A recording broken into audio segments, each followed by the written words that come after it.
Boa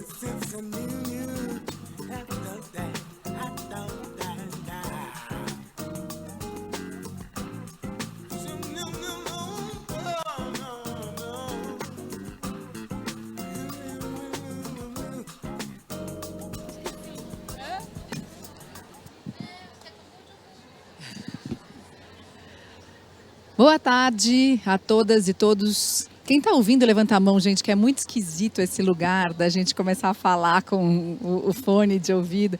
Então, tem gente que não está ouvindo, estamos no canal 4. Levanta a mão de novo, se o vizinho não estiver ouvindo, avisa, fala como é que faz. Está todo mundo ouvindo? Tá bom. Então, queria muito dar boa tarde a todas e a todos que estão aqui na nossa plateia, que vão acompanhar esse painel. Queria agradecer demais o Instituto Avon pelo convite. Eu acredito que sempre há uma razão maior para a gente estar nesses lugares. E agora,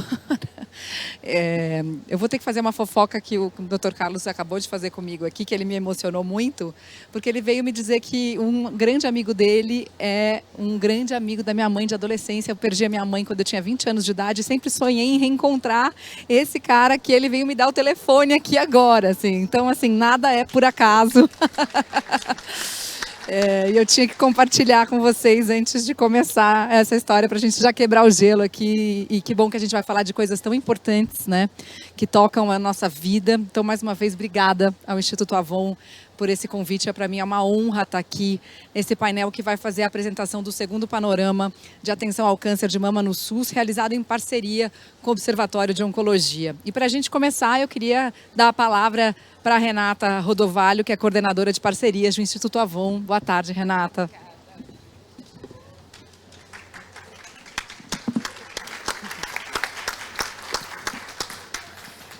Boa tarde, pessoal.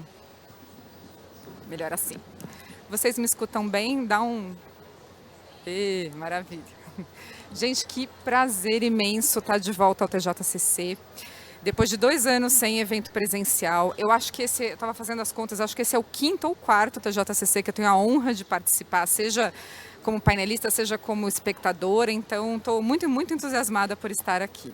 Eu sou a Renata Rodovalho, coordenadora de parcerias do Instituto Avon, organização que está patrocinando esse painel e trouxe aqui a pesquisa hoje com a gente.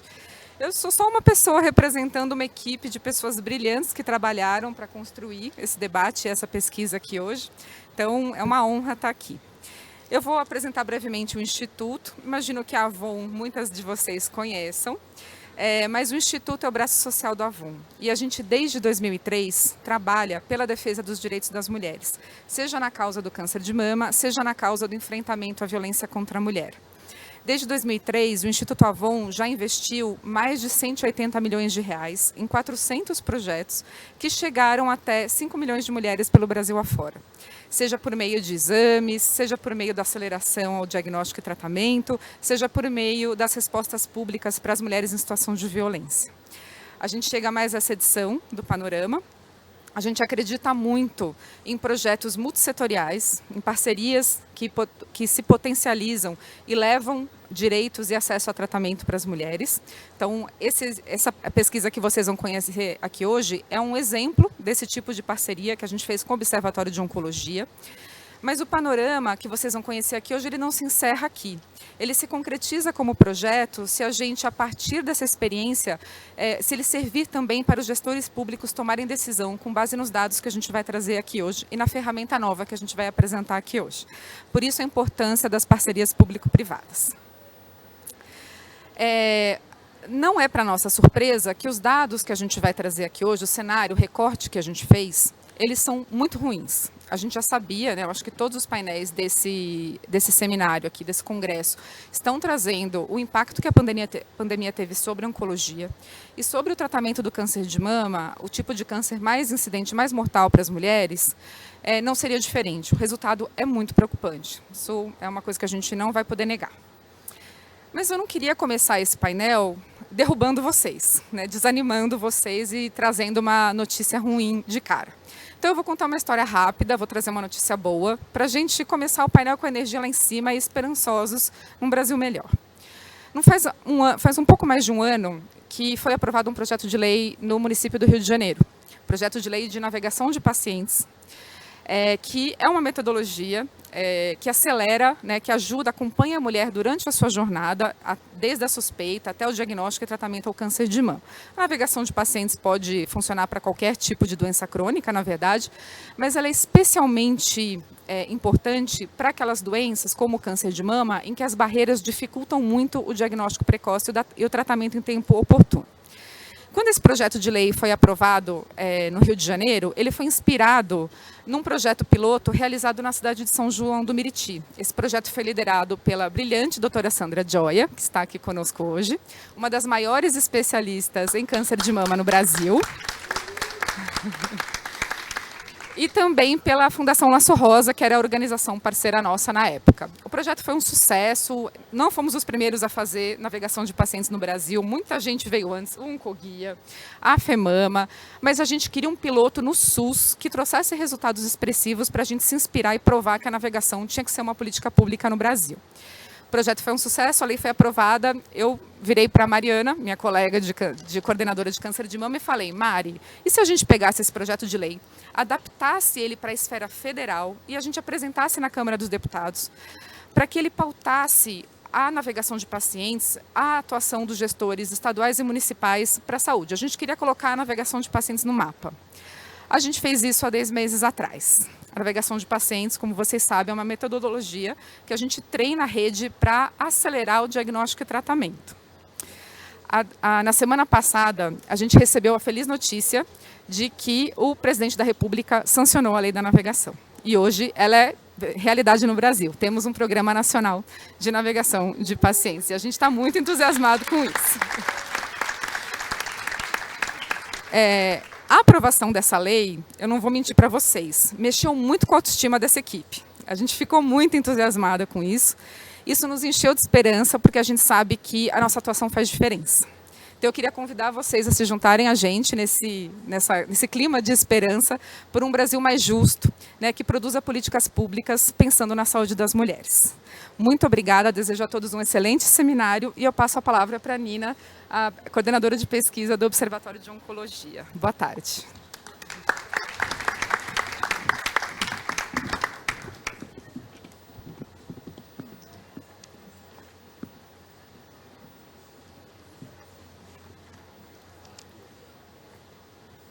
Já que eu passo aqui.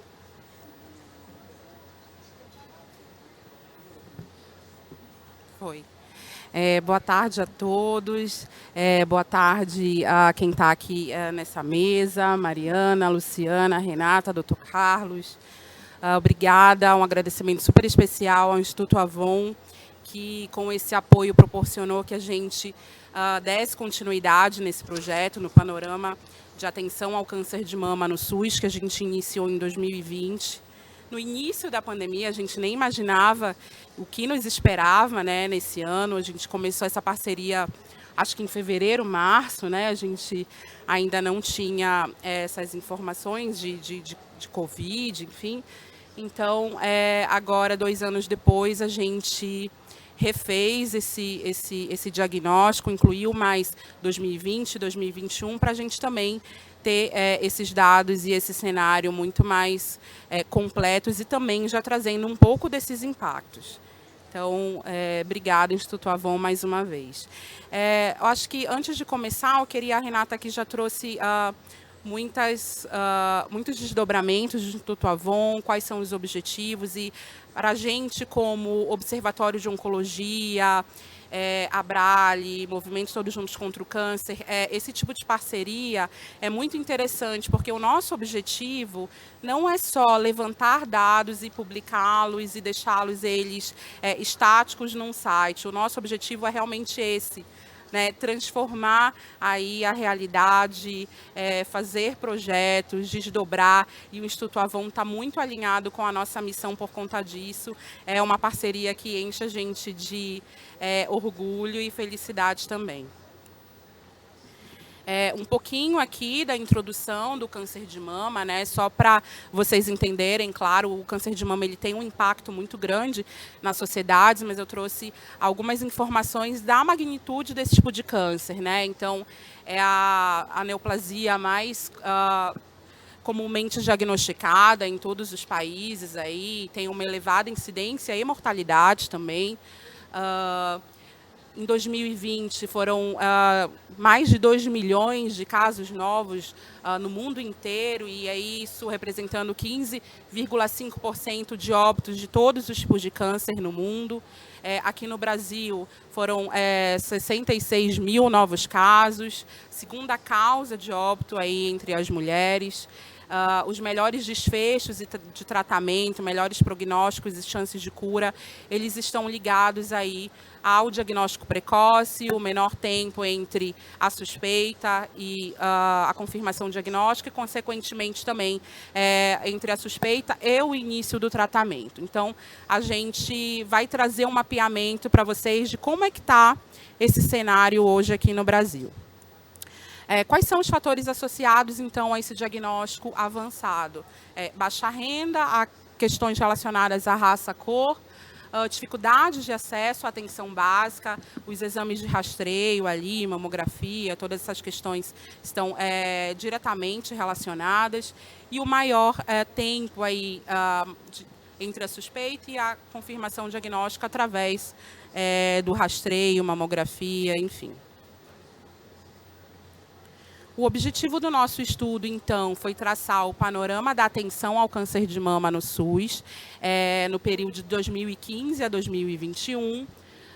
A gente está levantando aí dados públicos abertos, tá, disponibilizados pelo Ministério da Saúde.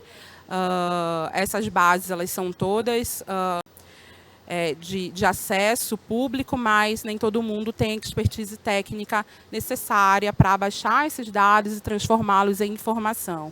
Aqui entrando, então, na metodologia já, esses dados utilizados foram do DataSUS, então a gente trabalhou com o sistema de informação ambulatorial, sistema de informação hospitalar, e sistema de informação de mortalidade, e também os dados do RHC, que são do INCA. A gente utilizou o CID, né, de pacientes diagnosticadas com câncer de mama, e o período, como eu já falei, de 2015 a 2021. Vamos aos resultados. Eu não poderia deixar de começar falando já desse impacto que a pandemia trouxe nesse cenário, né? Então, a gente teve aí uma queda de 40% de exames de mamografia em 2020, quando a gente compara para 2019, né, o ano anterior. Em 2021, a gente já vê uma retomada, mas ainda assim é um número mais baixo do que 2019. Para a Sociedade, então, Brasileira de Mastologia, a redução aí desses procedimentos, dessas mamografias, elas podem causar um impacto na vida dessas pacientes, consequentemente, um diagnóstico mais tardio e as chances de cura menores. Aqui, relacionado à produção de mamografia, então, a gente teve 63% dos procedimentos, eles foram realizados em mulheres entre 50 e 69 anos, que é atualmente a faixa etária preconizada do Ministério da Saúde para fazer esse rastreio no SUS. 37% desses procedimentos, eles foram realizados em mulheres brancas. 32% desses procedimentos foram realizados fora do município do paciente. Ou seja, isso também acaba tendo impacto na vida dessa mulher, né, na maioria mulheres, aí, porque precisam se deslocar do seu município. A gente viu lá no início que fatores relacionados à baixa renda, outros tipos de questões socioeconômicas, elas interferem nessa questão. Então, isso é um dado, 32% é um dado bem significativo. Sobre o estadiamento ao diagnóstico, então, o que a gente percebeu? Que 42% desses diagnósticos eles foram feitos em estadiamento avançado, estadiamento 3 e 4. Um aumento de procedimentos realizados em estadiamentos tardios em 2020 e 2021. pode ser que já seja um reflexo aí da pandemia. A gente vai ver que em 2021, 2022, a tendência é ter um aumento ainda maior, porque a gente teve número de casos represados aí em 2020 por conta, né, de medo para fazer todos esses procedimentos. Então, esse impacto a gente ainda vai continuar vendo nos próximos anos. Mulheres pretas apresentaram um cenário desfavorável nesse sentido, ou seja, elas chegam mais tardiamente ao diagnóstico em relação às brancas e pardas. E um dos principais fatores determinantes aí ao diagnóstico tardio é o tempo elevado entre o início da doença, com a primeira consulta com o especialista, e a confirmação diagnóstica. E, consequentemente, também o início do tratamento. Aqui, no RHC, a gente tem como fazer o mapeamento desses dois tempos, né? Então, vamos olhar aqui no primeiro tempo, que é super importante, a suspeita e o recebimento do diagnóstico. Para isso, a gente tem uma legislação, né, que a gente colocou aqui, a lei dos 30 dias. O paciente com câncer, ele está respaldado por lei para receber esse diagnóstico em até 30 dias depois da suspeita. Então, a gente vê aqui, né, que a média no Brasil inteiro ela está um pouquinho mais elevada ali, a média ela é de 36 dias. 33% dos casos levaram mais que 30 dias para ter essa confirmação. E a gente teve ali os piores indicadores, né, os piores estados, Sergipe com 94 dias, é um número super elevado, Amazonas 80 dias, Roraima 64 dias. E as maiores médias de tempo, né, para receber esse diagnóstico foram em mulheres com mais de 50 anos e mulheres negras e pardas. Outro tempo super importante que também está respaldado por uma legislação que é até um pouco mais antiga, que é a lei dos 60 dias, eu acho que vocês já devem ter ouvido falar, que o paciente com câncer, a partir da confirmação diagnóstica, ele precisa iniciar o tratamento dele em até 60 dias. Então, a média de tempo no Brasil, nesse período, foi de 174 dias, ou seja, mais que o dobro aí do tempo que é necessário. A gente também trouxe os estados aí, né, com o pior cenário. Sergipe, de novo, 273 dias é a média para o início desse tratamento. Rondônia, 245, Mato Grosso, 233. Se a gente for levar em conta que, né, uma grande parte, com mais de 40% dessas mulheres, quando são diagnosticadas, já é em estadiamento 3 e 4, e se elas demorarem mais tempo ainda para começar o tratamento, isso causa um impacto muito grande e diminui consideravelmente as chances de cura dessa paciente. Em cenário mais desfavorável aí também, mulheres mais de 50 anos demoram mais, no geral, mas mulheres brancas e pardas, aqui nesse caso, elas demoram mais. Sobre o tratamento hospitalar, né, que a gente vê através do sistema de informação hospitalar, a gente fala de intercorrências, internação, aqui entra também procedimentos de cirurgia, enfim.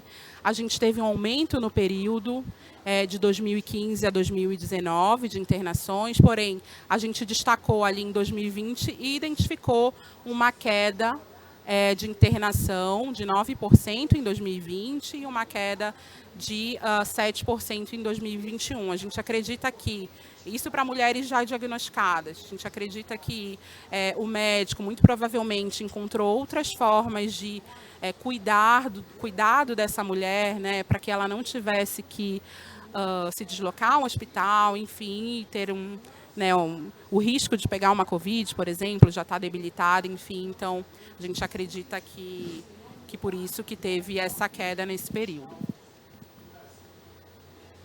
Sobre o tratamento ambulatorial, a gente teve uma redução de procedimentos de químio e rádio no período, acho que aí 2020, 2021 já pegou, né, já trouxe essa curva para baixo. O estado de São Paulo ele concentrou aí cerca de 25% de todos os procedimentos relacionados a câncer de mama. 42% desses procedimentos foram realizados em estadiamento avançado. Quando eu falo em procedimento aqui, eu falo de quimioterapia, falo de radioterapia e também alguns outros tipos de intervenção, até uma cirurgia, enfim. Mulheres entre 50 e 69 anos representaram aí 55% de todos esses procedimentos. E as considerações finais aqui, né? A gente já viu e conseguiu constatar que a pandemia ela intensificou um cenário que já era ruim. Quando a gente visualizou, fez o primeiro panorama, a gente já identificou um número elevado de diagnóstico tardio, um número elevado de tempo para iniciar o tratamento. Então, isso só veio intensificar e é um desafio daqui para frente. A gente precisa olhar isso com mais cuidado. Uma piora nos indicadores aí nacionais de rastreamento e detecção precoce. O tratamento oncológico adequado e em tempo hábil é fundamental para o prognóstico aí, da doença. E os impactos causados pela pandemia, eles podem aumentar a morbimortalidade por câncer, causando aí uma das consequências significativas para a saúde pública, né? Então, por isso que é super importante a gente monitorar e levar esses dados para quem é de direito, quem de repente pode tentar mudar essa situação. Por isso, a gente fez, né, o Instituto Avon, preocupados com isso, fizeram um dash aí bem amigável para que todo mundo consiga utilizar esses dados de uma maneira fácil e objetiva, e principalmente os gestores de saúde, nesse caso, que é um dos públicos principais do nosso panorama. Tá? Então, vou chamar aqui a Renata de volta para apresentar como é que ficou para vocês e dizer onde é que vocês podem encontrar também todos esses dados. A gente está fazendo o lançamento aqui hoje, tá? São dados inéditos e, por favor, repliquem e levem essa informação adiante. Muito obrigada.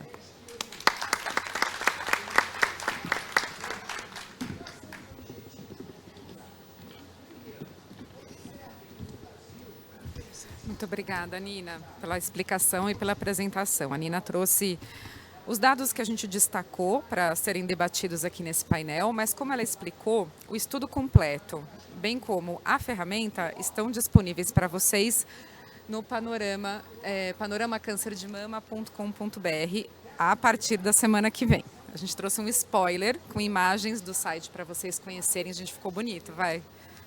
Tá bonitão. Como a gente falou, na edição de 2020, os dados que a gente sistematizou do DataSUS já estavam disponíveis no site do Observatório de Oncologia, e o estudo vai ser publicado lá no Observatório também. Só que a gente acredita que, para que os dados sejam democratizados e que as pessoas consigam acessar facilmente o que está acontecendo na sua região, seja um tomador de decisão de como usar o recurso público, seja uma organização de pacientes, a gente precisava criar uma ferramenta que fosse de fácil acesso para todo mundo. Essa plataforma está sendo criada a muitas mãos, ela está já na sua etapa final de concretização e, como toda ferramenta, a gente vai testar e ela vai sendo aprimorada. Mas todos os dados que a gente trouxe hoje para a pesquisa, para o panorama, estão disponíveis já na plataforma e vocês vão poder fazer filtros, vão poder filtrar por estado, se alguém puder passar. Ah, tem aqui? Com isso aqui que eu passo? Obrigada. Assim, olá. Então, aqui, quando vocês acessam, aquela era a página inicial, aqui vocês acessam o menu principal com as possibilidades de visualização dos dados. Então, aqui eu trouxe um exemplo da produção de mamografia por estados no Brasil. E você pode selecionar por ano e por faixa etária e por raça e por cor, né? Então, tá um pouquinho pequenininho, gente, por causa da configuração do site, mas vai ser fácil de usar quando vocês acessarem. Então, aqui tem a lista dos estados, a produção de mamografia e os filtros que vocês vão poder fazer, para dar um exemplo de uma das funcionalidades que a plataforma vai ter. Como vocês podem ver no menu aqui do lado, a gente vai ter também dados de cobertura mamográfica, dados sobre tempo para o diagnóstico, distribuído por também faixa etária e raça, tempo para início do tratamento, e tratamento quimioterápico e radioterapia. Por enquanto, são essas as opções que a plataforma oferece.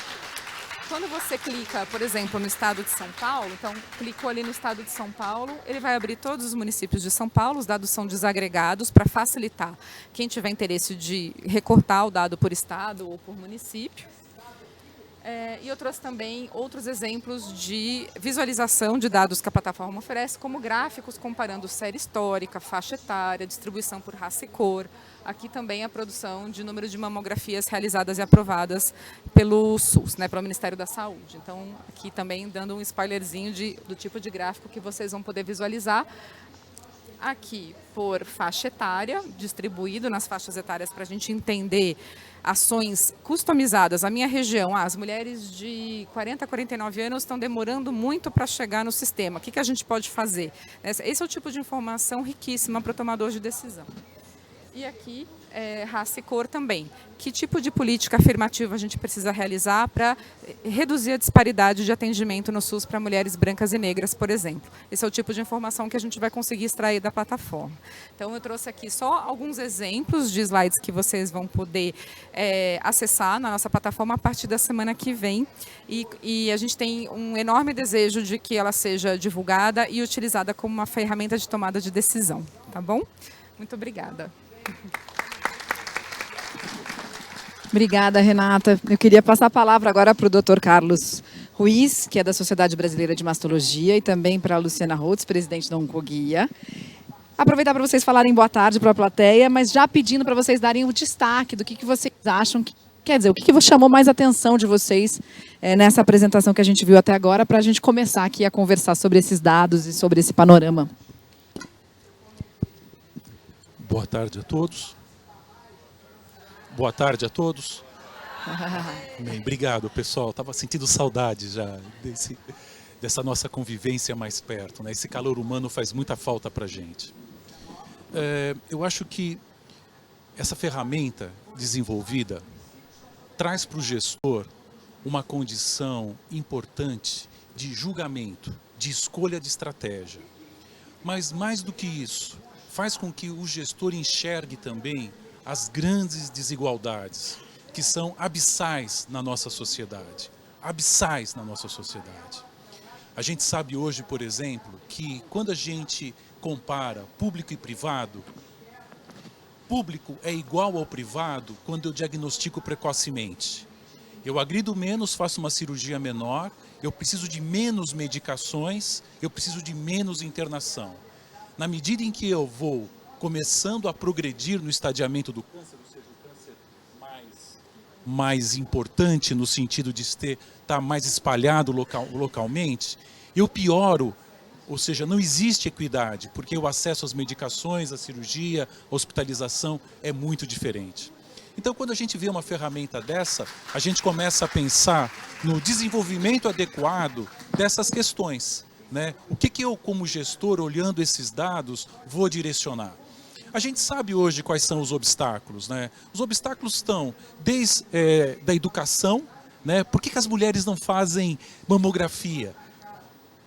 Para vocês terem uma ideia, o rastreamento ideal é 70% da população-alvo. Rastreamento ideal, 70% Dr. Carlos. da população-alvo. Está escutando? Não. Falhou um pouquinho, só falhou. Alô? Eu seguro mais no meio? Assim tá bom? Amém? Obrigado. Obrigado, meu amor. Então, assim, o rastreamento ideal, 70% de atenção à população-alvo, né?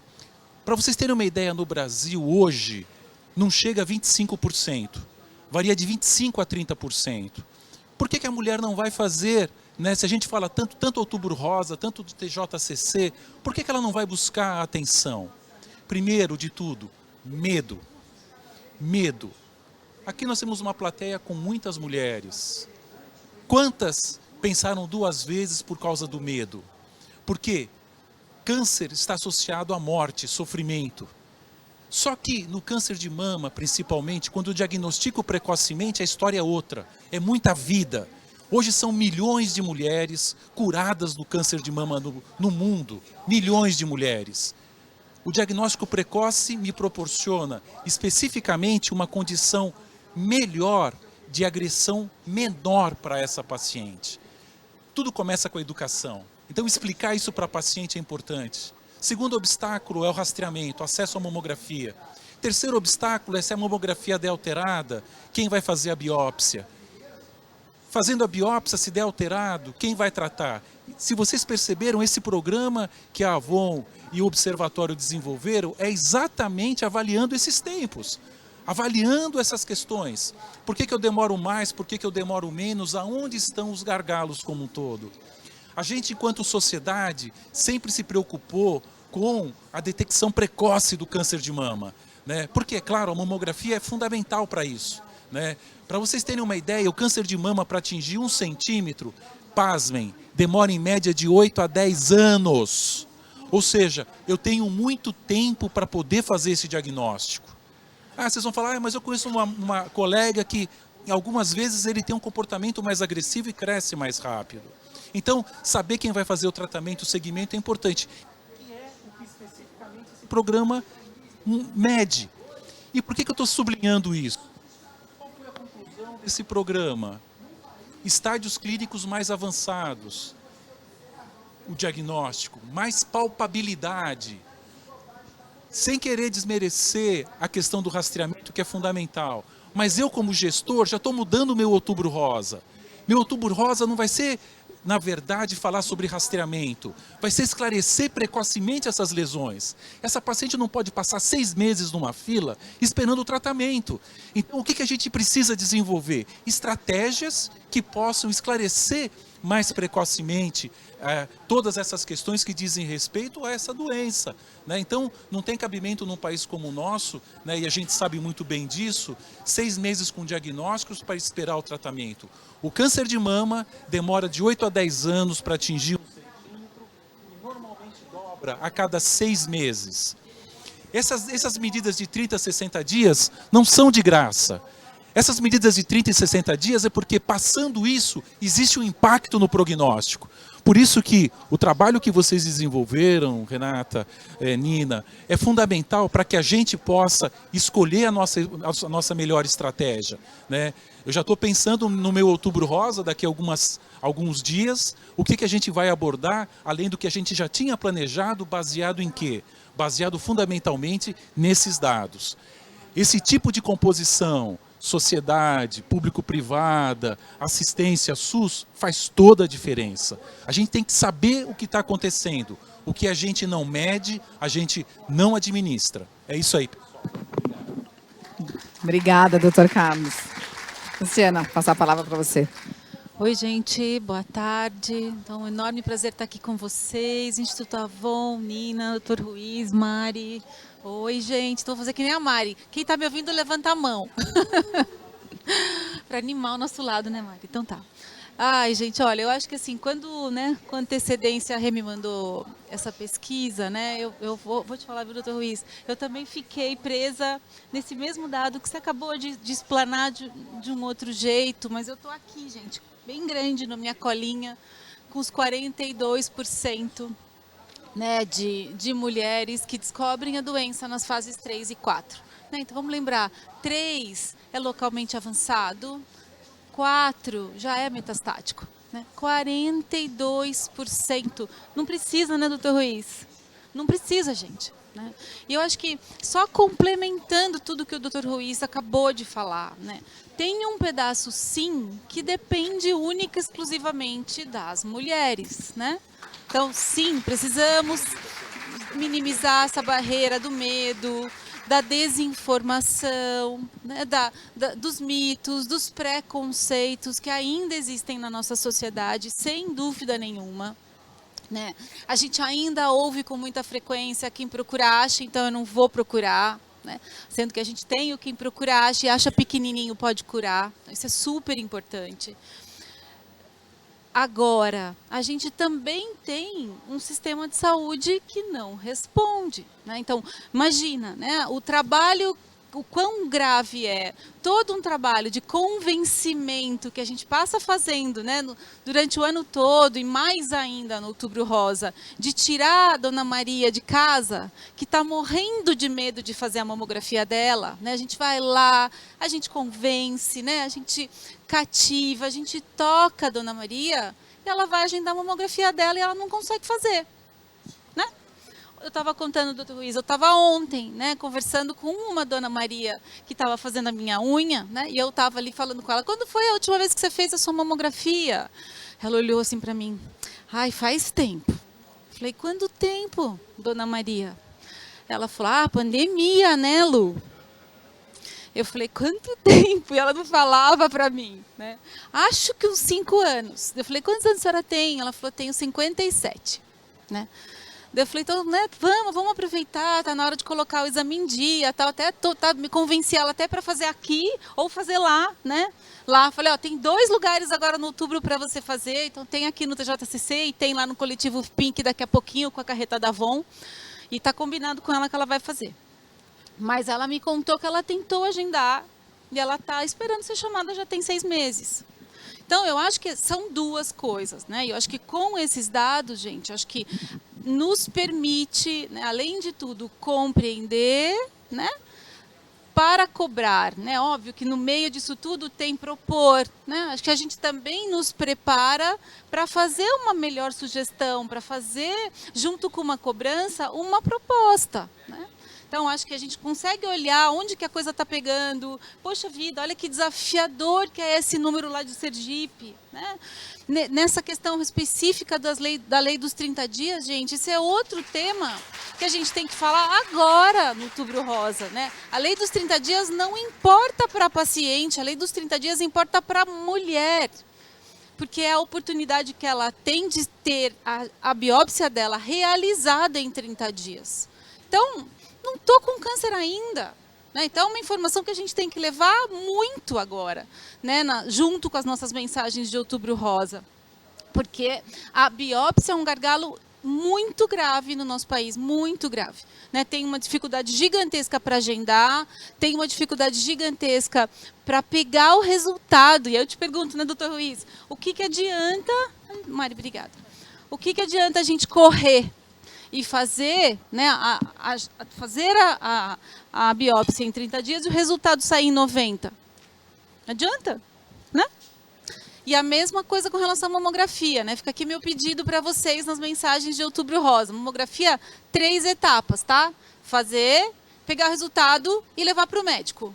Tem que fazer essas 3 coisas. Também estava participando outro dia de um debate onde a fala dos médicos era: eu estou lotado de resultado aqui que as pessoas não vêm pegar o resultado. Então, acho que para começar é isso, Mari. Obrigada. Eu acho que eu me dei conta, né, de que eu nem me apresentei quando eu cheguei aqui para vocês. Então, para quem está lembrando de mim, assim, vi essa cara em algum lugar, mas não sabe de onde viu. Eu fiquei durante mais de 20 anos na TV, os últimos 8 na TV foram no Bem-Estar, à frente do programa, né, de saúde que era visto por 10 milhões de pessoas. A gente teve inúmeras chances de falar no Bem-Estar sobre essa questão das pessoas não pegarem exames, seja mamografia, seja Papa Nicolau e uma série de outros exames. E a gente ficava insistindo nessa mensagem, insistindo nessa tecla. Hoje de manhã, eu estou muito impactada ainda, porque hoje de manhã eu participei de um evento promovido pelo Fórum Global da ONU para falar sobre a ODS número 3, né, de saúde e bem-estar, que a gente tem a missão, né, a tarefa, o desafio até 2030 de reduzir em até 1/3, né, as doenças não transmissíveis no mundo, inclusive no Brasil, câncer entre elas, câncer de mama entre elas. E eu acho que enquanto a gente não se der conta de que os recursos da saúde são finitos, e eu acho que esses dados mostram muito bem isso, né? E esse panorama também mostra muito bem isso, e que nós, como indivíduos, temos a responsabilidade de cuidar da nossa parte também, que é o que a Lu está falando aqui, né? Quer dizer, tem 3 fases: você tem que ir fazer o exame, você tem que buscar o exame e você tem que levar o exame para o médico. Isso ninguém pode fazer por você, né? E se você demorar para fazer o seu exame e for diagnosticada ou diagnosticado num estágio avançado de câncer de mama, você vai custar mais para o sistema.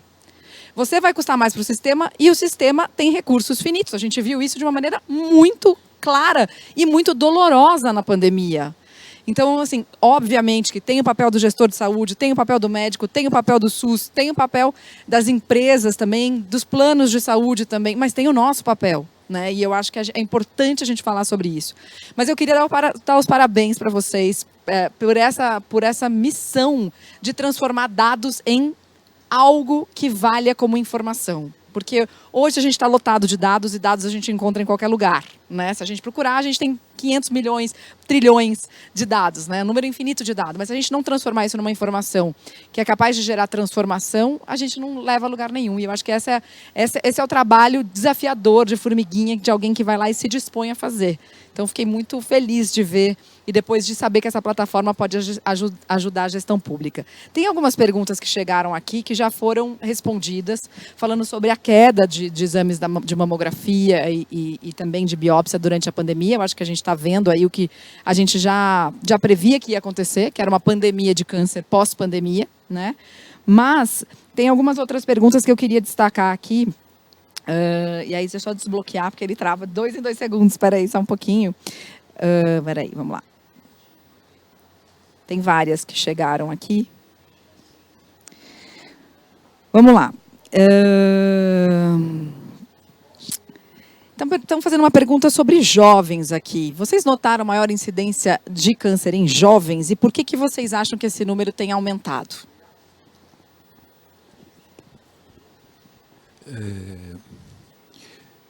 Se você me fizesse essa pergunta há 4 anos, eu diria que não. A gente tem percebido nitidamente, Mariana, que em função de hábitos de vida, muitas coisas mudaram, né? Hoje, se você for em 10 médicos, 9 vão terminar a consulta assim: faça exercício, se alimente adequadamente, ingira bastante líquido e cuide da cabeça. Por quê? Porque é tudo que não acontece. Eu dou sempre o exemplo da minha avó. Minha avó conheceu meu avô em 1915, vindo da Espanha. Eram imigrantes, na época da grande imigração. Minha avó com 15 anos, meu avô com 18, se conheceram e se apaixonaram. Amor lindo. Minha avó ficou grávida 16 vezes e amamentou 1 ano cada filho. Dos 15 a quase os 50 anos, ou ela estava amamentando ou estava grávida. Ela todo ano dizia: esse vai ser o último. Ela falou isso 16 vezes. Sim, faz parte. Mas o que eu quero dizer com isso, né? Obviamente que o exemplo da minha avó é um extremo. A mama começa a crescer a partir dos 8, 9 anos e cresce até 20, 25 anos. Dos 8, 9 até 20, 25 anos. Tudo o que acontece na mama durante esse período de desenvolvimento pode aumentar risco de câncer ou diminuir risco de câncer. Quem diminui risco de câncer? A gonadotrofina coriônica nessa época, que é o hormônio da gestação.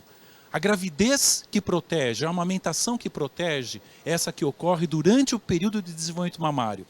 Pensem um pouco, a partir de quantos anos hoje a mulher pensa na gestação? Né? Porque, legitimamente, tem que pensar na profissão, tem que pensar em tudo que ela tem que fazer em termos de sonho na vida para ser realizado.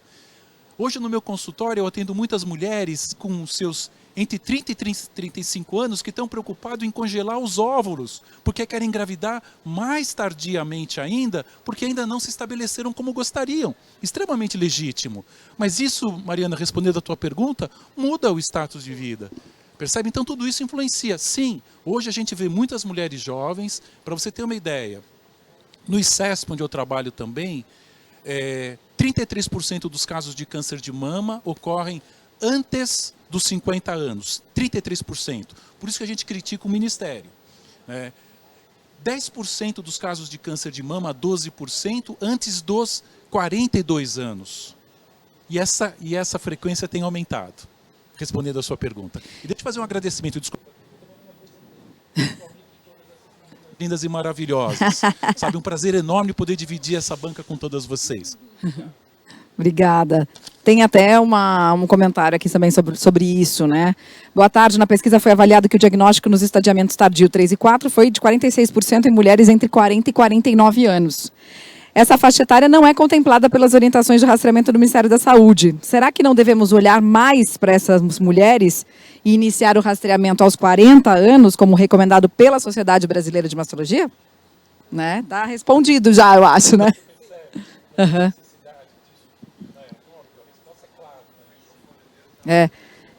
O microfone às vezes está falhando. Vamos ver. Não, desculpa, esse está melhor? Não, estou brincando. Não. Obrigado. É isso, tem que fazer. Tem que fazer. Lu, tem uma pergunta aqui, vamos ver se dá para entender. No Ligue Câncer, vocês têm visto esses números transformados em histórias? Mais demora em diagnosticar e começar a tratar? Sim. Agora é o meu? Foi. Então, sim, para quem não sabe, o Oncoguia tem, então, né, o nosso Ligue Câncer, que é um 0800, que vou falar para vocês, né, gente? 0800 773 1666. A gente atende com uma equipe incrível de atendentes especialistas, tá? Que estão à disposição para qualquer paciente ou familiar que conta com a parceria do Instituto Avon, com muito orgulho. E o que a gente tem visto, sim, Mari, eu acho que a grande demanda, obviamente, né, agora voltou, né, a regularizar um pouco, inclusive a aparecer questões relacionadas a desafios para fazer consulta, para fazer exame, né, para iniciar o tratamento. Isso também teve um impacto ali nas nossas informações, sem dúvida nenhuma, mas, né, o diagnóstico mais avançado, não só a gente tem percebido ali, como o Dr. Ruiz acabou de falar, né? A gente trabalha muito perto de muitos médicos, né? Então, isso também está, né? Acho que indo um pouco para a experiência prática, né, do famoso dado de vida real. Então, sim, a gente vê ali, a gente vê na demanda dos pacientes nos procurando, e a gente tem ouvido muito dos oncologistas, né, dos especialistas, desse paciente que já está chegando pós-pandemia, com câncer nas fases mais avançadas ou até metastáticas. Então, está acontecendo já. Tem mais uma pergunta aqui que eu acho que vale para todo mundo, né, e para a gente pensar junto. Também, se alguém da plateia tiver ideia, pode passar para a gente, né? Que tipo de políticas afirmativas poderiam reduzir a diferença gritante entre mulheres pretas e brancas, tanto no diagnóstico quanto no tratamento? Bora. Eu vou. Alô? Eu não tenho um exemplo de política afirmativa para te dar na saúde, mas sim é necessário a gente pensar os desafios inerentes à população negra e branca, que são diferentes no acesso a tratamentos. A gente tem diferentes...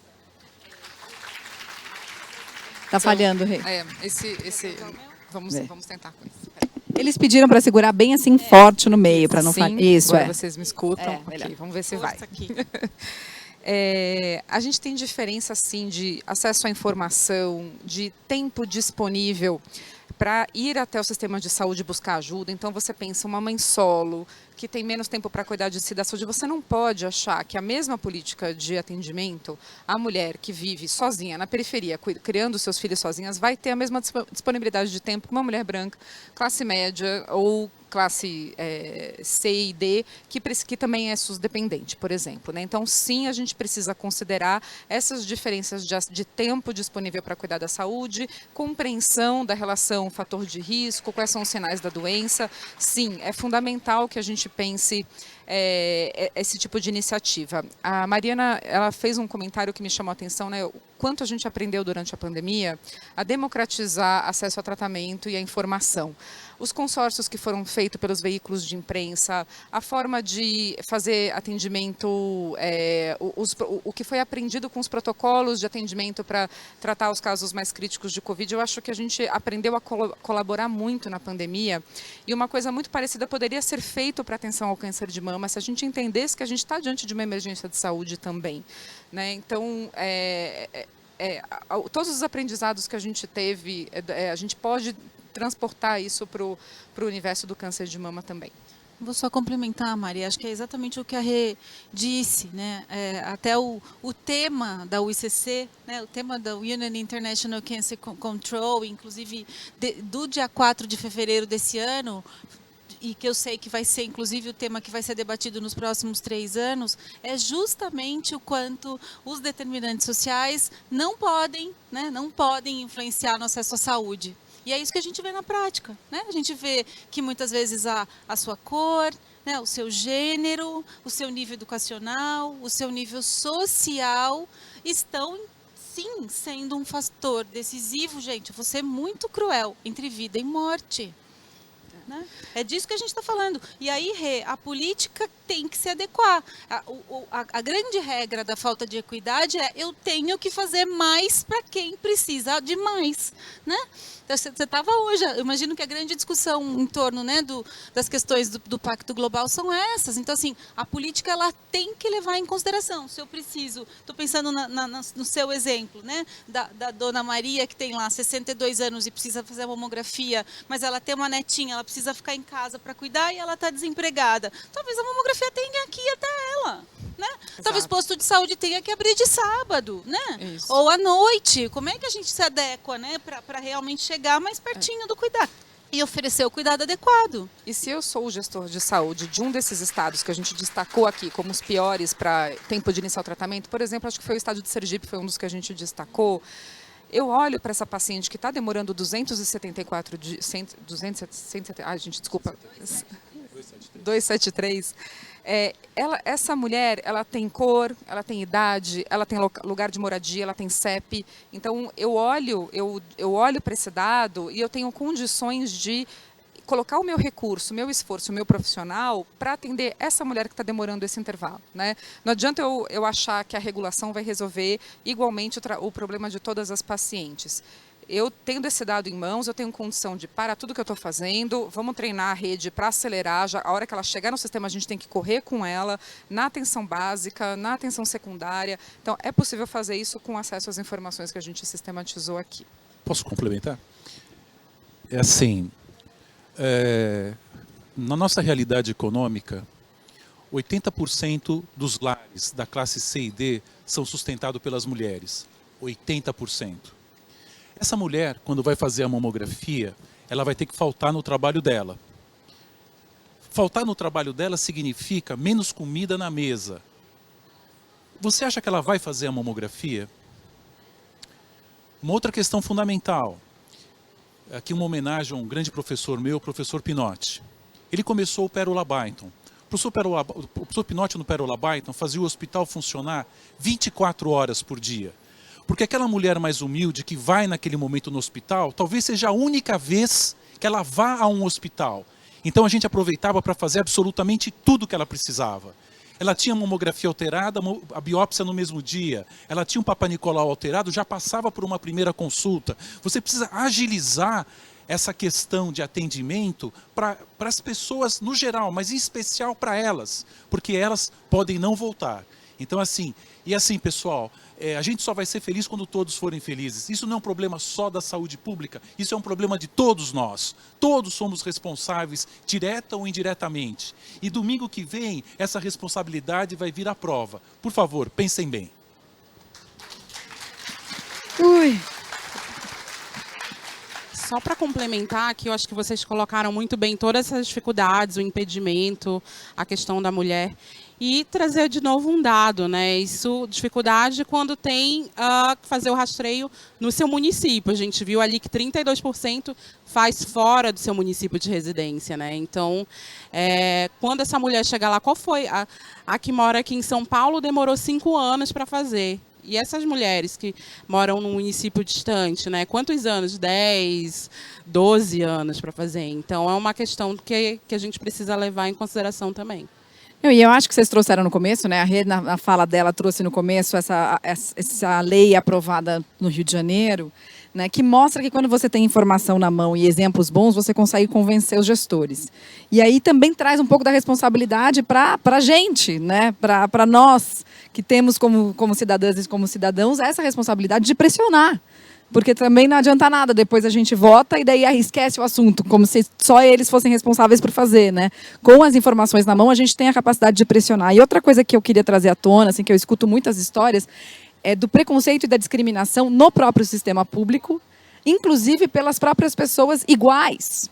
Então, essa mulher, além de tudo, quando chega no sistema público, ela também sofre discriminação lá dentro. Então, como é que a gente empodera essa mulher para poder ter informação suficiente para ela não sofrer a discriminação e o preconceito lá dentro e sair sem a informação que ela precisa?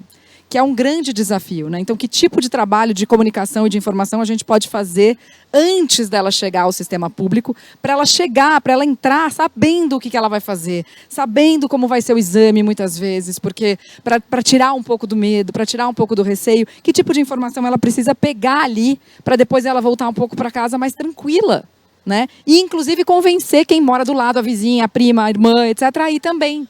Porque senão a gente não consegue, a gente tem que fazer essa rede funcionar. Então, aqui, já queria deixar o desafio para cada um e cada uma de vocês aqui, de levar pelo menos uma das informações que a gente está falando aqui para pessoas próximas, sabe? Porque se a gente sair daqui e esquece, só publica nas redes sociais, só publica não, é muito legal publicar, mas talvez a gente falar com quem está do nosso lado faça mais efeito também, né? Olha, putz, aquilo me chamou a atenção. O que a gente pode fazer aqui junto no bairro? Né? O que a gente pode fazer na família? O que a gente pode fazer entre amigas para poder dar conta dessa situação, que é uma situação que afeta todas nós e todos nós, né? Eu acho que tem esse desafio a ser lançado. Tinha uma pergunta aqui a respeito da termografia. Como é que vocês veem o exame da termografia para o rastreamento? De Deus, não façam, não serve para rastreamento. Vou sublinhar. Termografia não serve para o rastreamento. Termografia não serve para o rastreamento. Bom, o que é a termografia? É um aparelho que mede a distância, a temperatura da mama. A gente sabe que quando existe um processo neoplásico, um câncer, aquela região fica mais rica em vaso, então esquenta mais, né? Então, aí você vai falar, pô, Carlos, como é que a termografia não ajuda? Qualquer processo inflamatório, a questão pré-menstrual em que a mama fica mais sensível, tudo isso muda a temperatura da mama. Então não serve para rastreamento. Só vai aumentar a preocupação e não vai agregar nenhum valor. Exame de rastreamento, mamografia, anual a partir dos 40 anos. Tem uma outra pergunta sobre autoexame, dizendo o seguinte: autoexame ainda paira na mente das mulheres. Como faz para desmistificar o autoexame? Esse vou eu. Gente, vamos lá, sim. Você já me cumprimenta. Tudo bem, gente, tudo bem. Autoexame, a gente precisa falar para as mulheres conhecerem a própria mama, tá? Se para falar que a mulher tem que conhecer a própria mama, a gente vai falar, lembra lá daquele autoexame? Tudo bem, tudo bem. Também não é para falar, ai meu Deus, autoexame é um pecado mortal. A única coisa que é muito mais legal é que hoje a gente fala do conceito de autocuidado que é mais amplo, né? Que é mais amplo. Ele instrumentaliza melhor essa mulher, né? O conhecer suas próprias mamas é só a primeira etapa. É só a primeira etapa, né? Como que eu conheço minha mama?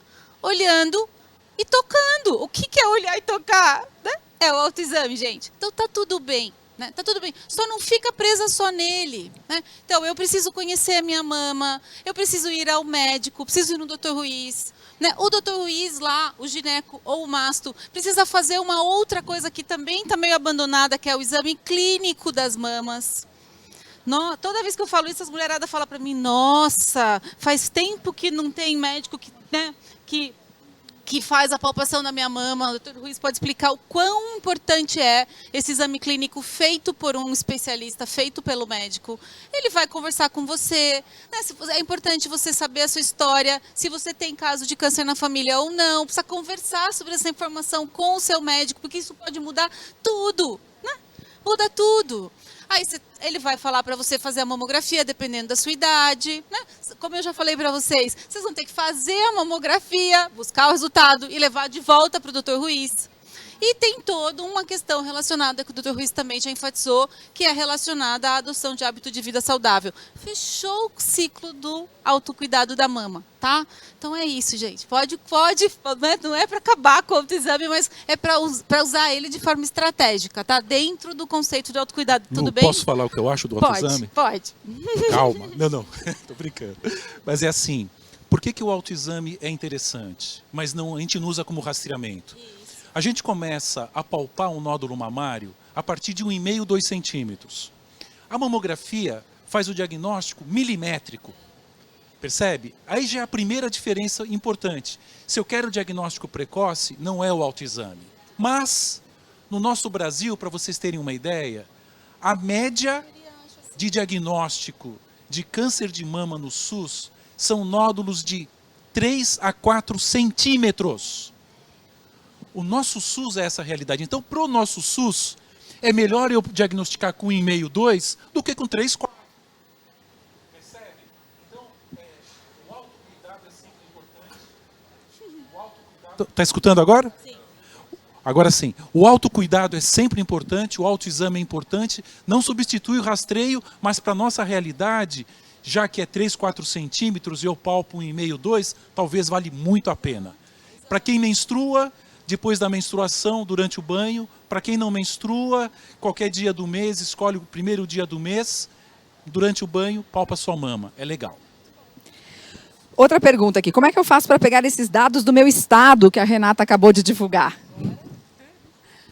Ótimo. Então, a partir da semana que vem, o Panorama vai estar aberto, a consulta de acesso para todo mundo, e vocês vão poder fazer os filtros por estado e por município. Os dados são desagregados assim no DataSUS e é assim que eles vão estar disponíveis no Panorama.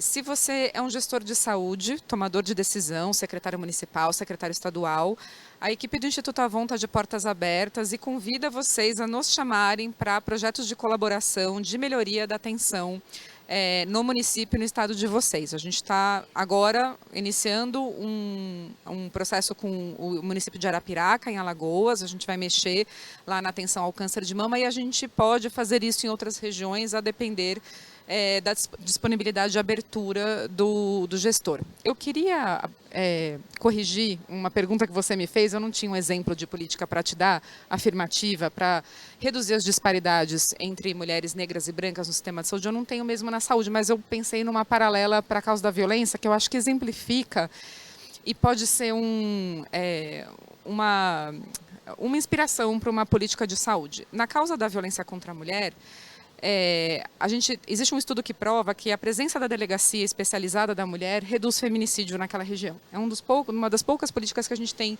comprovação, avaliação de impacto, de que só a presença da delegacia ela reduz feminicídio. Por quê? O estudo descreveu 3 características desse tipo de política pública que faz, de fato, reduzir o feminicídio. Depois eu faço paralelo com o câncer de mama. Na violência contra a mulher, o equipamento está lá só para isso. O objetivo dele é a redução do feminicídio e da violência. Existe equipe qualificada para lidar, profundamente conhecedora das questões que envolvem a violência doméstica. E o terceiro é representatividade. A mulher que atende, a equipe que atende a mulher em situação de violência, ela geralmente é uma equipe feminina, com perfil socioeconômico parecido com a mulher que é vítima de violência, e isso gera um acesso maior àquela política, facilita a ida da mulher até a delegacia para que ela não seja revitimizada. Fazendo paralelo com a saúde. Imagina uma mulher negra, periférica, baixa escolaridade, que chega num posto de saúde e tem vergonha de colocar as suas dúvidas em relação à saúde das mamas, ou está com algum como é que se diz? Sintoma, obrigada, faltou. Está com um sintoma específico, ela está com vergonha de expor o corpo dela. Quem atende ela é um homem branco, alta escolaridade, com quem ela sente muita intimidação de conversar. Então, uma forma da gente fazer uma política afirmativa é a gente criar um ambiente acolhedor, centrado nas necessidades daquela mulher e colocar à disposição do atendimento, de fazer esse primeiro atendimento, uma equipe muito qualificada e muito parecida com essa mulher que vai chegar lá na ponta. Porque aí isso é uma forma de você ampliar acesso, democratizar acesso ao diagnóstico e tratamento. Maravilhoso. Eu só queria complementar aqui a questão dos dados, né? Então, a capilaridade do panorama, ela vai para além dos dados estaduais. Então, até o gestor municipal, ele consegue ver por município, né? Se a gente está falando aí de rastreio, mamografia, que ela é da esfera ali da atenção básica, que está ali na esfera dos municípios, então, ele consegue, e inclusive por centro de tratamento. Tá? Então, esses indicadores todos é possível mapear dentro do panorama. Tem uma pergunta que tem a ver com isso, Nina, que diz assim: quais as diferenças regionais podem ser aferidas desses resultados que comparam antes e depois da pandemia? infinitas, assim, né? A gente está falando de uma magnitude enorme de dados e sistemas de saúde. Se a gente for falar que o câncer de mama é um dos principais, né? Então, só a base de quimioterapia, por exemplo, já tem uma sobrecarga enorme de dados. E a gente consegue fazer. Como a gente fez aqui, né? Sergipe, São Paulo, isso tudo, a gente já tem um cálculo estatístico lá às vezes, de acordo com a população, né? Então já está tudo calculado. Não é porque São Paulo tem o maior número de habitantes que ele fica além. Então a gente tem essa preocupação lá de fazer todos esses cálculos e a gente consegue fazer esses comparativos.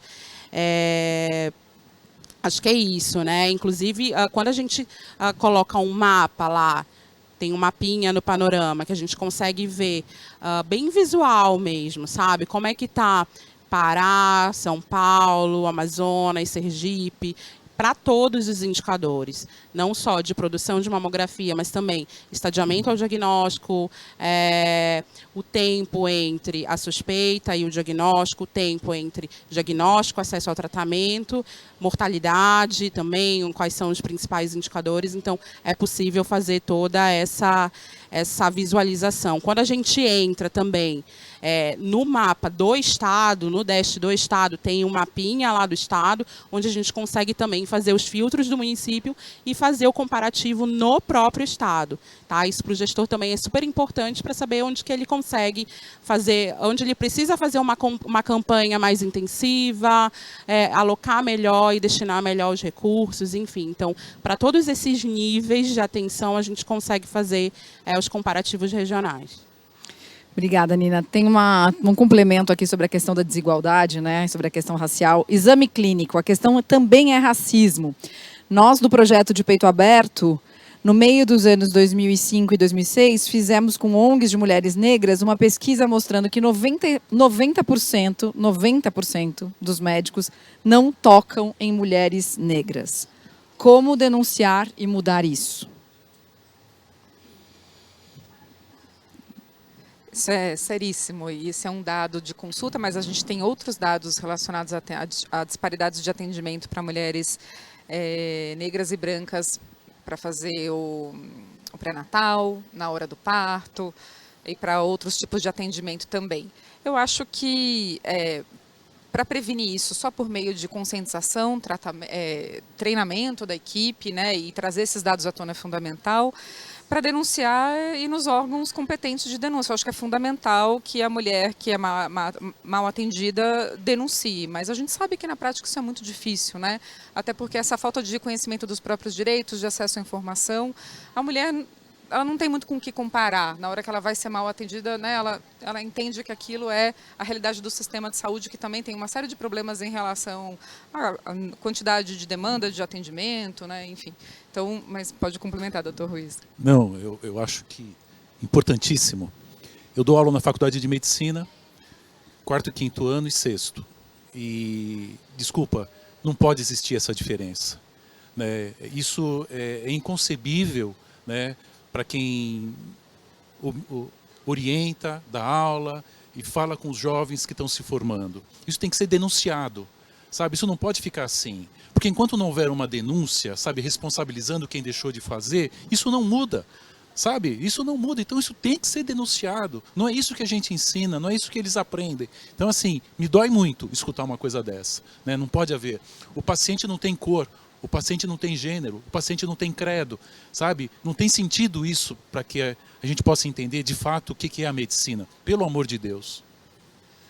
E mais do que denunciar, acho que é conscientizar, trazer, discutir esse assunto, né, entre os médicos que estão chegando e também os médicos que já estão na ativa. Eu acho que a gente precisa discutir a questão do racismo estrutural no Brasil, que ele é real, ele é existente, não é uma coisa isolada. Isso ele acontece dentro das empresas, ele acontece dentro do serviço público, ele acontece dentro do sistema privado. Então a gente precisa conversar sobre isso, né? As pessoas precisam ser reconhecidas na sua identidade, na sua especificidade e respeitada nos seus direitos. E nesse caso não deixa de ser uma violência contra a mulher, né? E a mulher precisa entender que isso é uma violência. Se ela entende que isso é padrão, procedimento, daí realmente ela não faz nada e não vai buscar ajuda, né? E a gente nem fica sabendo que isso existe. Então, eu acho que não ficar sabendo que existe, eu acho que é o primeiro passo, né? Acho que todas nós, né, aqui, brancas, conhecemos pelo menos uma mulher negra. Talvez puxar essa conversa. E como é que é? Você já fez? Como é que foi? Não sei o quê, etc. Você sabia que tem que tocar?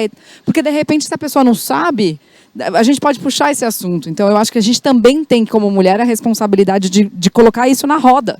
Né, de trazer esse assunto à tona. E daí não é apenas denunciar, porque às vezes vai, sei lá, tem receio de denunciar, mas vamos começar essa conversa com quem está perto primeiro. E depois a gente se empodera disso para poder tomar fazer as ações necessárias para ter consequências, né? Para poder mudar essa realidade. Alguém tem alguma ideia sobre isso, gente? Vocês vão fazer? Estão perguntando aqui por que não deve começar a mamografia com 30 anos. Por que não deveria ser feita a mamografia com 30 anos? Aí tem uma outra pergunta que complementa aqui. Está chegando cada vez mais pergunta, mas enfim, ó, cadê? Por que a mamografia não é recomendada a partir dos 30? Eu amamentei aos 28 e aos 38 estou tratando um câncer de mama triplo negativo. Por que não começar a mamografia mais cedo? E aí, depois eu vou achar a próxima que fala sobre isso também, que também tem nessa linha aqui. Mamografia a partir dos 40. A mama, para ser boa para a mamografia, ela tem que sofrer o que nós... Agora, está ouvindo? Sim. Tá forte, eu estou perdendo a força aqui, pessoal. Não. Então, a mama precisa ser substituída por gordura. Essa substituição gordurosa, ela começa a acontecer a partir dos 35 anos em quem nunca engravidou. Quem engravidou muitas vezes pode fazer aos 30, desde que a mama tenha bastante gordura. Se não tiver gordura, a chance de você fazer a mamografia, ter alguma coisa e a mamografia não mostrar é enorme. Né? É o que nós chamamos de falso negativo. Por isso que a gente prefere fazer a partir dos 40 anos, em que a densidade mamária normalmente é menor, né? E que você tem um aproveitamento melhor dessa mamografia como o outro. Essa paciente... Vou fazer uma pergunta complementar, então, que tem a ver com essa resposta. Fazer uma pergunta complementar que tem a ver com essa resposta, que é a seguinte, então. Para mamas de mulheres jovens, a mamografia não é o mais indicado. Qual é o mais indicado para rastreio? Quais os critérios de recomendação de exames de rastreamento? Tem aumentado muito o diagnóstico em pacientes de entre 30 e 40, que fogem da recomendação da sociedade. Quais são os exames de rastreio, então, para essa mulher mais jovem? Peraí, só para a gente concordar, jovem, 40, 50, estamos juntos, né? Tá bom.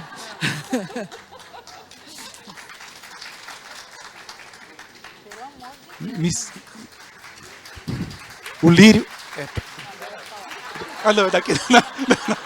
Eu nem falei. Não. Desculpe.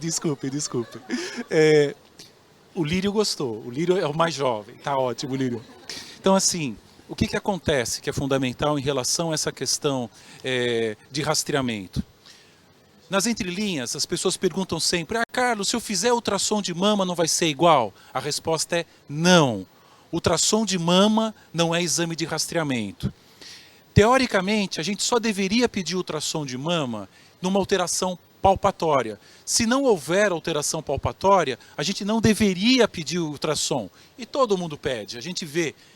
E causa, na verdade, uma falsa segurança. Carlos, eu fiz o ultrassom, não deu nada, legal? Não. Mas como não, se a mamografia funciona? Por quê? Vocês já devem ter feito ultrassons que durou 5 minutos e outro ultrassom que demora 40 minutos. Obviamente, não é a mesma coisa. Tem que ter uma metodologia para realizar, e nem todos têm a mesma metodologia. Na maioria das vezes, quem faz ultrassom e não tem nenhuma queixa, muitas vezes o colega que faz, como está menos preocupado porque não tem queixa, talvez use uma outra metodologia de quem tem queixa. Então, ultrassom, não. Respondendo à pergunta da Mariane de uma forma objetiva. Mama jovem, paciente com história familiar, o melhor rastreamento é a ressonância magnética. É caro, não é para todo mundo. É para uma população muito selecionada. O melhor exame para mama mais densa é a ressonância magnética. Mas é caro e não é para todo mundo, né? A incidência de câncer de mama, no Brasil, o pico de incidência do câncer de mama é 54, 55 anos. Nos Estados Unidos é 64, 65 anos. Nós somos 10 anos antes do que a mulher americana. Por isso que não dá para a gente aceitar, né, o que a West Task Force, que é o ministério deles, que orientam, na verdade, as campanhas de rastreamento, a Bienal a partir dos 50 aqui no Brasil, porque a nossa começa 10 anos antes, ou seja, eu preciso necessariamente também começar o rastreio no mínimo de 10 a 15 anos antes, se eu quero surpreender algo inicial. Então, mama mais densa, paciente mais jovem, uma alternativa boa é a ressonância. Pacientes acima de 40 anos, mamografia anual. Termografia e ultrassom não fazem parte do rastreamento. Obrigada. Tem uma pergunta aqui. Como é que eu me torno voluntário da Oncoguia do Instituto Avon? Recebi o diagnóstico com 29 anos e sinto que precisamos falar mais sobre o câncer. Oba, vou começar, passar o chapéu. O Instituto Avon, nós somos um instituto empresarial, né? Então, a gente tem uma série de parceiros e a gente sobrevive graças à doação que é feita pelas representantes Avon, e pelas clientes que compram o produto. Então, quando vocês abrem o folheto, eu falei que eu ia passar o chapéu, vou passar o chapéu mesmo. Quando vocês abrem o folheto da Avon, tem alguns produtos que levam o selo Compre Doe. E aí vocês... Não? Fala de novo. Então, agora sim? Tá funcionando, tá funcionando. Olírio, é você. Quando você abre o folheto da Avon e o produto da Avon tem o selo Compre Doe, 7% do valor da venda é revertido para o Instituto e ele investe nos projetos de câncer de mama e de enfrentamento à violência contra a mulher. Então, se quiser apoiar, essas iniciativas aqui são financiadas com 100% com dinheiro de doação não sei se tem alguma representante Avon aqui, se tiver, um beijo, um abraço. Muito obrigada. E é assim que a gente sobrevive, é assim que vocês podem apoiar o Instituto. Agora eu vou passar para o Oncoguia. Tá bom, adorei essa pergunta. Então, tá falhando, Lu? Meu Deus, nesse momento, foi? Então, nesse momento, a gente não está com vagas abertas para voluntariado, mas a Evelyn, nem sei onde ela está, mas depois vocês podem procurar a Evelyn por aqui, mas a gente deve abrir, né, do final do ano para o comecinho do ano, mas então, eu preciso agradecer, gente, esse ano a gente está com uma equipe de 95 pacientes voluntários, eu falo, né, nos ajudando aqui o Oncoguia, né, gente? Inclusive falando aí pelas mesas, né, trazendo suas experiências como especialistas na própria doença. Acho que isso é fundamental, mas eu gosto de dizer, né, que estão nos ajudando a chegar mais longe e cada vez mais pertinho dos pacientes que podem contar com o nosso apoio. Então, muito, muito obrigada pela essa pergunta e fica de olho aí que daqui a pouco a gente abre vaga. Agora, para o Dr. Ruiz, o que a Sociedade Brasileira de Mastologia tem feito para mudar essa realidade, esse quadro do câncer de mama no país? E se há alguma ação já direta com o Ministério da Saúde? Sim. A gente tem regularmente encontros junto com as organizações não governamentais, a Lu participa, a sociedade, outras sociedades participam, exatamente fazendo algum tipo de pressão, né, no Congresso, no Senado, nas questões legais como um todo, né? Então, a lei dos 30 dias não veio do nada, a lei dos 60 dias não veio do nada, né? A lei da mamografia também não veio do nada, a luta da população, da comunidade com a sociedade, todo mundo junto nesse sentido, né? O lema da nossa campanha nos últimos 3 anos da sociedade, falando agora o que a sociedade tem feito, é quanto antes melhor, sabe? Então, quanto antes tudo é melhor. Então não espere ficar doente para fazer alguma coisa, faça alguma coisa agora. Isso é para o rastreamento, isso é para atividade física, isso é para ser feliz, pessoal. Sabe, ser feliz, porque a felicidade indiretamente impacta em tudo que a gente faz na vida, né? É duro quando a gente levanta de manhã e pergunta para alguém, você está bem? E ela resolve responder explicando por que não está. A gente quer ver um pouco mais de otimismo na cabeça das pessoas e a energia que você irradia, aquilo que você obtém. Então, assim, vamos ser felizes. Posso contar só uma passagenzinha? Claro. Eu gosto muito, eu adoro muito um filósofo brasileiro chamado Cláudio Barros. Será que é esse? Cláudio. Bom, o que ele fala? Ele fala assim,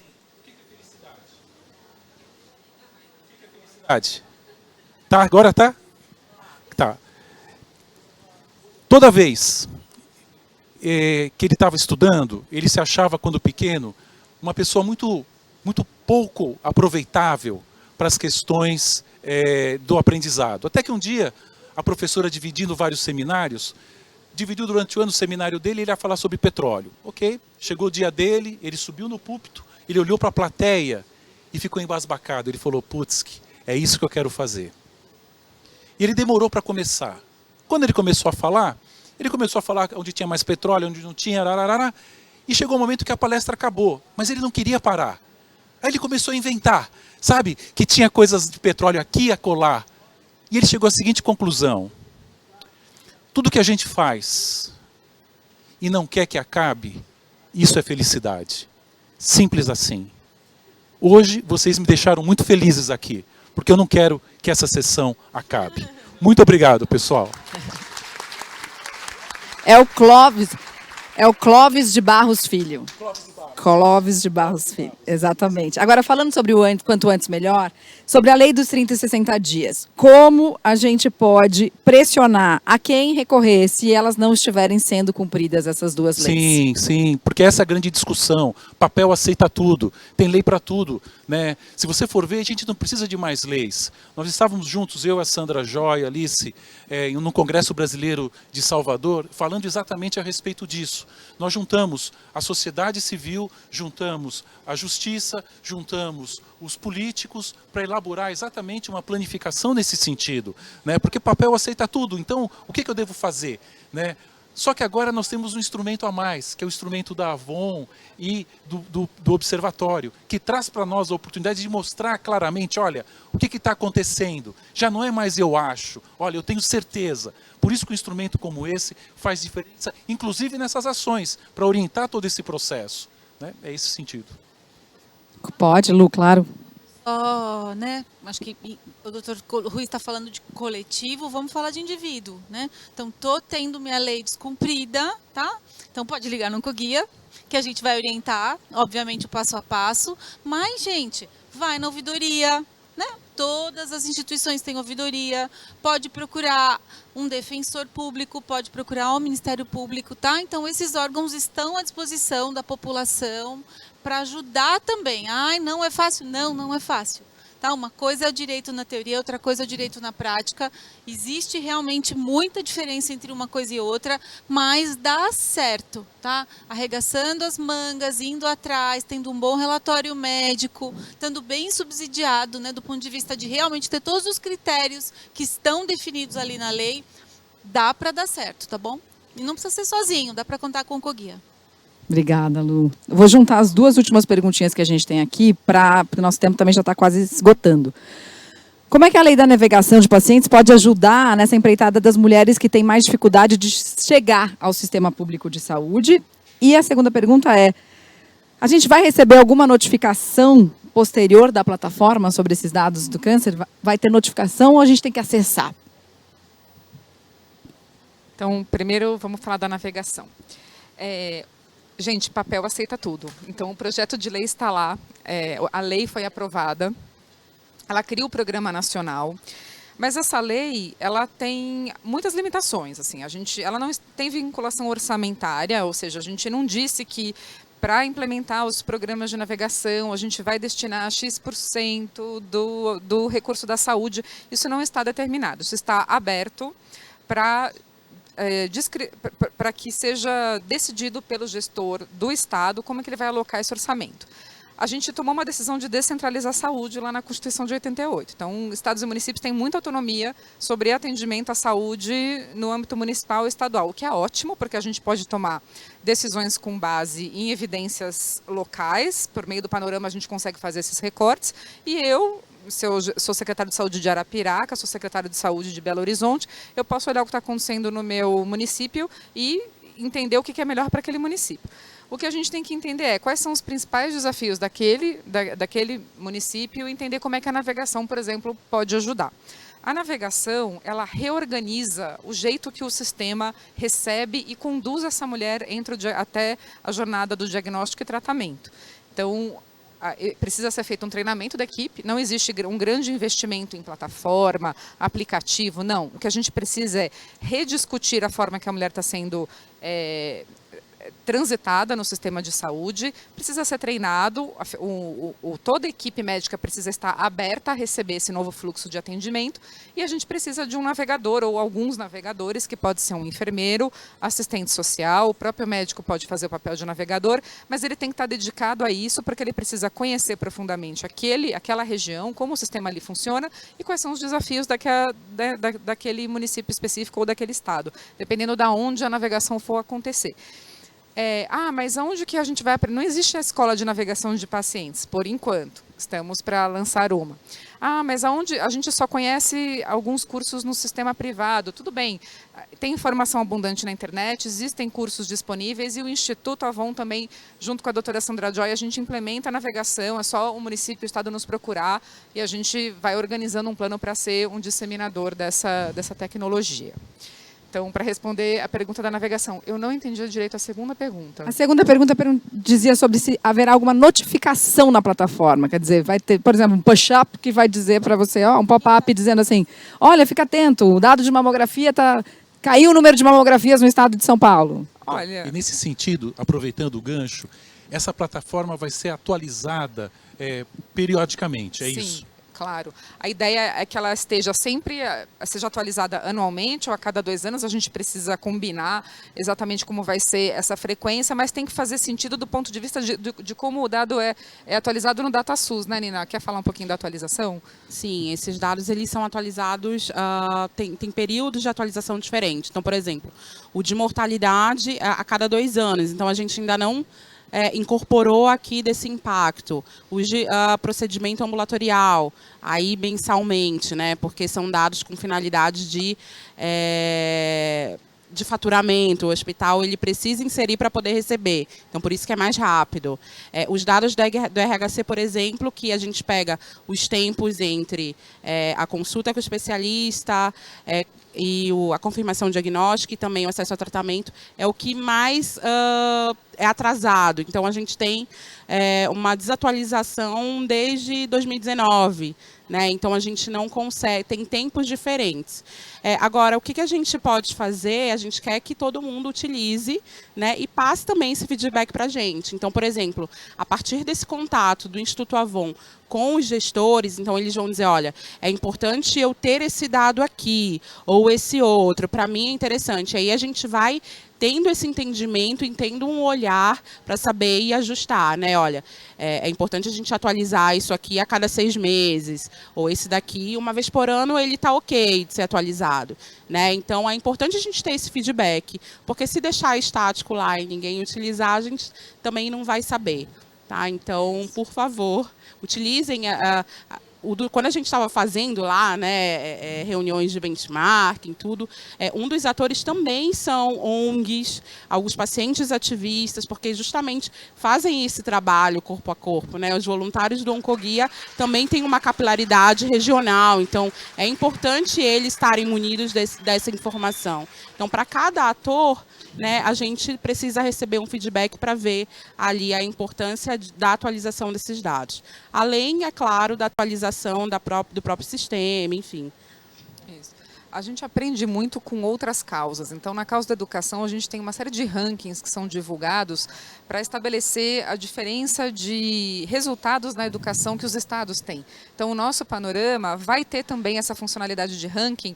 Não é simplesmente com o objetivo de expor um determinado estado, uma determinada região, mas é expor para quê? Para agir, para atuar, para melhorar aquele dado. Então, a gente vai conseguir vislumbrar alguns rankings de acordo com alguns indicadores para entender aonde é que está pior, o tempo para diagnóstico, o tempo para início do tratamento, os dados de produção de mamografia, as disparidades de raça e cor. Então, isso serve para chamar a atenção, para isso serve, isso é uma estratégia de chamar a atenção do gestor público, mas também para agir em cima. E para fazer boas práticas também, né, Renata? Assim, como a gente tem os cenários, os piores cenários, a gente também tem os melhores, né? Pegar aquele estado com o pior cenário, com o melhor, ver o que o que ele pode incorporar ali, né? O que ele pode aprender? Então, colocar essas pessoas para conversar, esses gestores.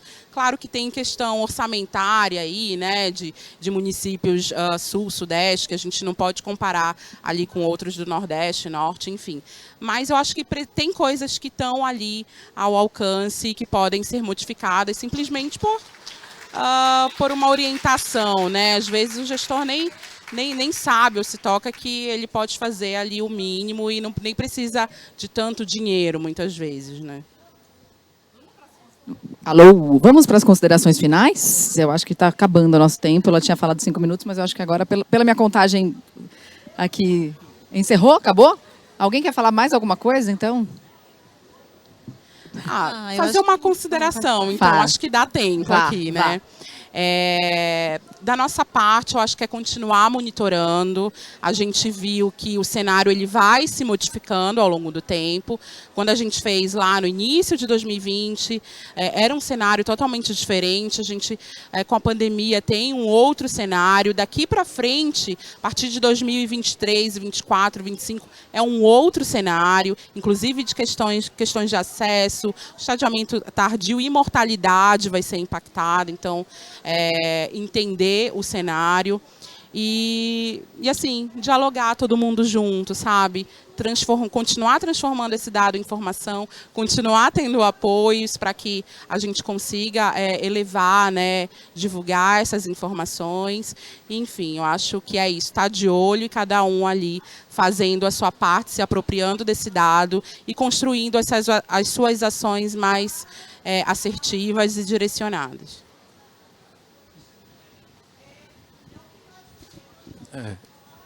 Na verdade, agradecer a oportunidade de poder estar junto com vocês, agradecer a oportunidade de poder trocar essas informações. E não esqueçam, aí eu uso, na verdade, o que minha mãe torta, minha segunda mãe, a Tininha Ramos, falava, né? Que a Lu até já citou aqui. A Tininha falava assim, quem procura acha e quem acha cura.